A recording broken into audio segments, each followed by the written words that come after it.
ఎవరో ఉద్యోగం వచ్చిందని చెప్పి ఈ మన సాక్ష్యాలు లేవు కాబట్టి సరిపోయింది, ఉంటే చచ్చిపోదు. ఆ సాక్ష్యాల దగ్గరికి వచ్చిన వెంటనే నిన్న సిస్టర్ గారు నాకు వచ్చేసి కానుక తీసుకొచ్చారు. ఏంటమ్మా అని అడిగాను. అంటే బాబుకి ఫస్ట్ శాలరీ అండి.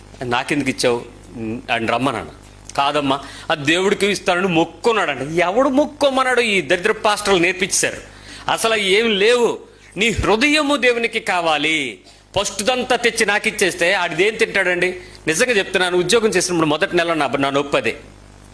నాకు జీతం వస్తుందో రాదో తర్వాత విషయం. ముందు నేను ఉద్యోగం నెలంతా వెళ్ళేటప్పుడు ప్రతిరోజు పొద్దున్నే 5 గంటలకు లేచి అమ్మ వంట చేసి క్యారేజ్ కట్టి అన్ని ఏర్పాటు చేస్తే నేను 8 గంటలకల్లా నేను ఆఫీస్లోకి వెళ్ళాలి. ఇంచుమించు 200 కిలోమీటర్లు ప్రయాణం చేసి వెళ్ళాలి.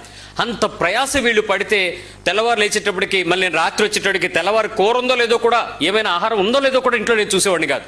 సరిపోయేది కదా టైము. రాత్రి ఎప్పుడో వచ్చేవాళ్ళం, తెల్లవారు మళ్ళీ క్యారేజ్ పెట్టుకుని వెళ్ళిపోతూ ఉండేవాళ్ళం. వాళ్ళు ఏమి ఎన్ని తిప్పలు పడుతున్నారో నాకు ఆ సంబంధం లేదు.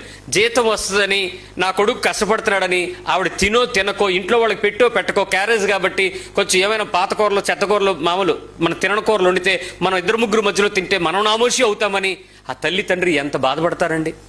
అంత ప్రయాసపడి నీకోసమేమో రాత్రి గుడ్డు తెల్లవారు నీకోసం ఉంచేస్తుంది, తెల్లవారు ఆవిడ ఏదో సద్దనమో మజ్జిగనమో చారనమో తినేస్తుంది. ఇంత ప్రయాసపడి నెలంతా అయిపోయిన తర్వాత జీతం రాగానే అదంతా పట్టుకెళ్ళి ముందు తల్లికి ఇవ్వాలనుకుంటావా, పాస్టర్ చేతిలో పెట్టాలనుకుంటావా? ఏంటి అన్యాయం?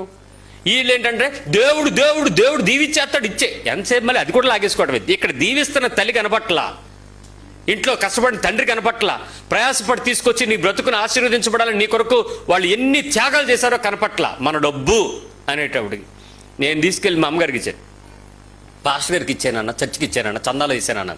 ఇవ్వనన్నా. ఎందుకనండి? నన్ను దేవుడు ఆరోగ్యం ఇచ్చాడు, కాపాడాడు. ఆయన పోర్షన్ ఆయనకి ఇచ్చుకుంటాను, అది వేరే విషయం. నేను ఎంత ఇవ్వాలో, నేను ఎలా ఇవ్వాలనుకున్నానో అలా ఇస్తా.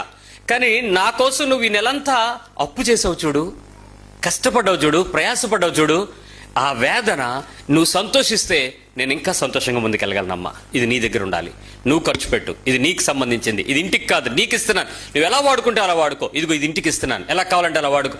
నన్ను పెంచి పెద్ద చేసి నా కొరకు ప్రయాసపడిన తల్లిదండ్రులను నేను దీర్ఘాయుష్ నేను పొందాలంటే వాళ్ళని నేనేం చేయాలి?